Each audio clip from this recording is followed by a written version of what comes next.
"This table's for family only," my sister smirked, pointing at a fold-out chair shoved beside the trash can. Everyone laughed as I stood there, heat rising in my cheeks. My mom looked away, Dad chuckled under his breath, and cousins hid their grins behind their napkins. The waiter hesitated, confused, but I nodded and walked to the lonely chair. The smell of garbage mixed with the faint perfume of the banquet hall's flowers. My sister raised her glass, smug in the glow of everyone's approval, while I sat with my back against the wall. The family's joke, the outsider. But then, when the plates cleared and dessert melted away, the bill arrived. $4,600. The waiter's eyes scanned the table. Then they landed on me. "Miss, will this be on your card?" I felt every stare, every smirk. They assumed, like always, that I'd pick up the tab. The responsible one. The one who worked quietly, who paid without protest, who kept the family afloat in silence. "But tonight?" I smiled. "Not my table." The room froze. My sister's fork clattered to the plate. Dad's chuckle vanished. Mom's lips parted, but no words came. The waiter raised an eyebrow, then turned the leather folder toward the head of the table, toward my sister. And in that moment, as panic flickered across their faces, I realized something. They hadn't invited me to the table. "But they couldn't eat without me." "My name is Claire Dawson, I'm 32. And if you think you know how this ends, stay tuned. What happens when the one they mock decides not just to stand up, but to walk away, wallet closed?" The silence after my words stretched longer than the meal itself. The waiter shifted uncomfortably, pen hovering, as my sister scrambled for her purse. "Claire, stop being dramatic," Dad barked, his voice tight. "Just pay it, like you always do. We'll sort it out later." I leaned back in my chair, folding my arms. "No, Dad." "You made it clear, I'm not family. And if I'm not family, then this bill isn't mine." Gasps rippled across the table. My sister's smirk faltered, her hands fumbling with her designer bag. "You can't be serious." "I don't have the money for this tonight." The waiter cleared his throat politely. "Ma'am, the restaurant requires payment in full." My sister's face reddened. She turned to Mom.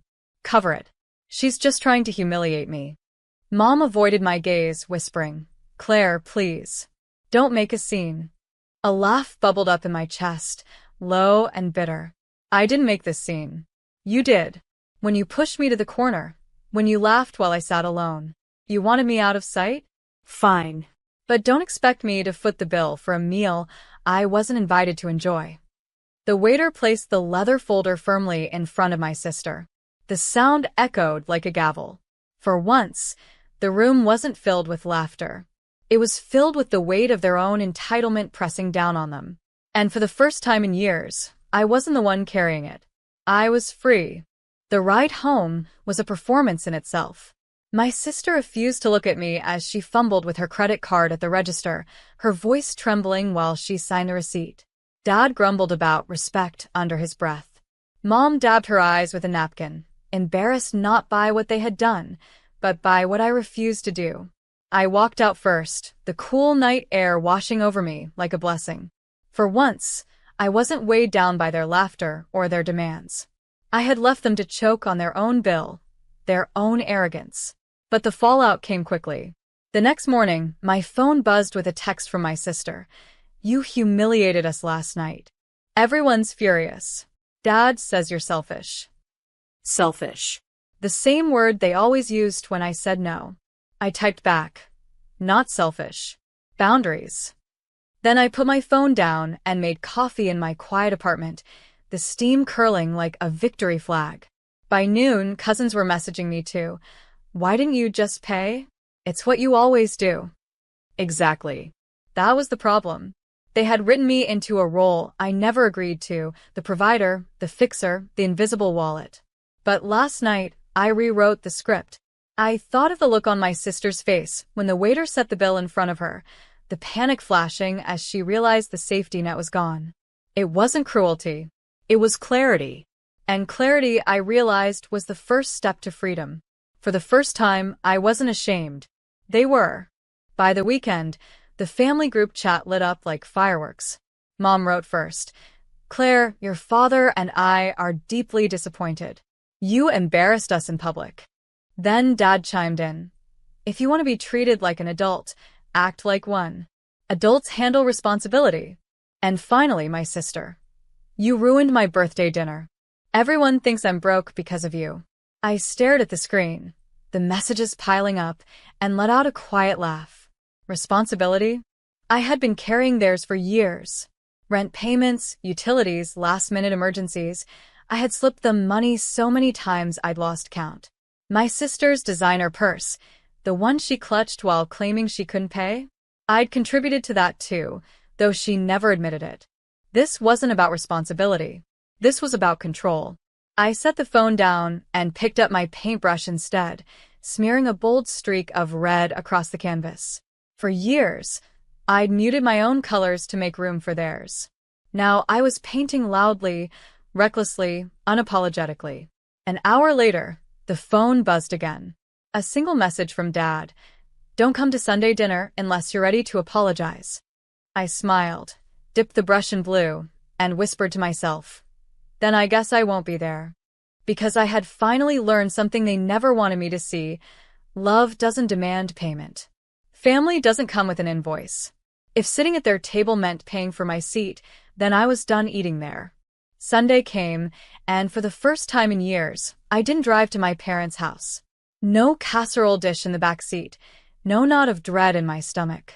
Instead, I spent the morning with myself, coffee in hand, music humming, the smell of fresh paint drying in my little apartment. Around noon, my phone lit up with missed calls. First Mom, then Dad, then my sister, her name flashing again and again until finally a text came through. The kids keep asking where Aunt Claire is. Do you really not care about them? There it was, the guilt card. My sister had always played it well. She knew I loved those kids. She knew they were the only reason I put up with years of mockery, late-night babysitting, and endless errands. But love for them didn't mean servitude to her. I typed slowly, carefully. I care about the kids. But I won't teach them love means being used. Find another lesson. The typing bubbles appeared, disappeared, appeared again. Then silence. I set my phone aside and walked to the balcony. The sun stretched golden over the city, rooftops glowing. A breeze lifted my hair as I breathed in the quiet.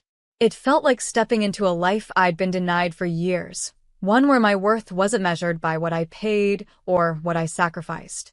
For once, I wasn't their safety net. I wasn't the invisible provider. I was just Claire, and maybe that was enough. By Monday, word had spread through the extended family. An aunt messaged me privately. I heard what happened at the restaurant. Honestly, Claire, good for you. They've leaned on you too long. Her words made me pause. For years, I thought no one noticed the way I always covered the check, the way I was pushed into the background. But apparently they had. People saw. They just never said it out loud. Later that day, Dad left a voicemail, his voice sharp. You've embarrassed this family. Your sister's friends are talking. You think this makes you strong?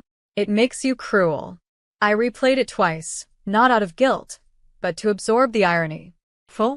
After years of being laughed at, dismissed, treated like the backup plan, Cruel was letting me sit by the trash while they dined like royalty. That night, I took out the receipt for my own dinner, a simple takeout meal I'd grabbed on the way home from the restaurant fiasco. $14.75. I taped it into my journal and wrote underneath, "Best meal of my life," because it was mine. The next morning, my sister texted again, this time shorter, sharper. "You're not family anymore." I stared at the words, letting them settle. Not family. And yet, for the first time, I didn't feel rejected. I felt free. Because family that only values you for your wallet, for your silence, for your obedience, isn't family at all. They thought their rejection was punishment. But it was liberation. And I intended to use it. The days that followed felt lighter than I ever imagined. My mornings weren't filled with dread of their demands, and my evenings no longer echoed with their criticisms. I painted until the sun dipped below the skyline, colors spilling across canvas like freedom made visible. But freedom, I soon learned, has a ripple effect.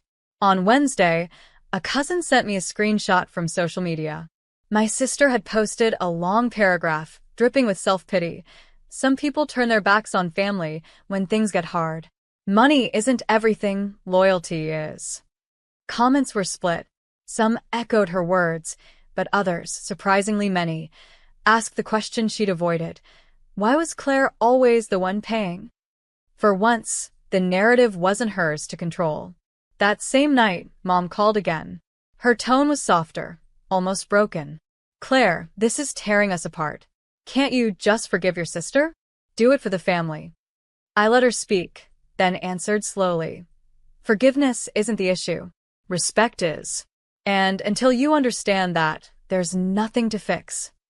She went quiet, the line heavy with things she wanted to say, but couldn't. When I hung up, I felt no guilt, only clarity. For years, I thought belonging meant sacrificing myself until they noticed me. But belonging built on sacrifice isn't belonging at all, it's bondage. And I was done living in chains. The truth was out now. They could spin it, twist it, deny it, but the world had seen enough to know. And so had I. The following Sunday, I sat in my apartment with the windows wide open, sunlight stretching across the floorboards. I brewed coffee, its warmth filling the room, and for the first time in years, I didn't brace myself for Sunday dinner. I imagined the scene at my parents' house, the forced smiles, the tension simmering beneath the surface, my sister pretending not to feel the eyes on her. They had always prided themselves on appearances. But appearances were expensive. And this time, the check hadn't landed in my lap. As I scrolled through my phone, another message appeared. This time from Mom. Short. We miss you. I stared at the words, turning them over like stones in my hand. Did they miss me, or did they miss what I gave them? Did they miss Claire, the daughter and sister, or Claire, the silent provider, the walking wallet, the easy scapegoat? The answer didn't matter anymore. I set the phone aside and pulled out my journal. On a blank page, I wrote, "Love without respect isn't love. Family without dignity isn't family. Tonight, I choose myself." I closed the book and walked to my easel. A canvas leaned against it, half-painted, colors clashing in messy brilliance. I dipped my brush into a jar of yellow and dragged it across the surface, bold and bright. It felt like breathing. As the brush moved, I thought back to that night at the restaurant. The laughter, the humiliation, the waiter's uncertain eyes. And then my words, not my table. Those words had changed everything. Because they weren't just about a bill. They were about a lifetime of being sidelined, mocked, erased, and finally, refusing to pay for my own erasure. The bill had been theirs to carry all along, and I was done carrying anything that didn't belong to me. I stepped back from the painting, sunlight catching on the streaks of yellow, and smiled. This was my table now. My home. My life. And no one could take the seat I had built for myself.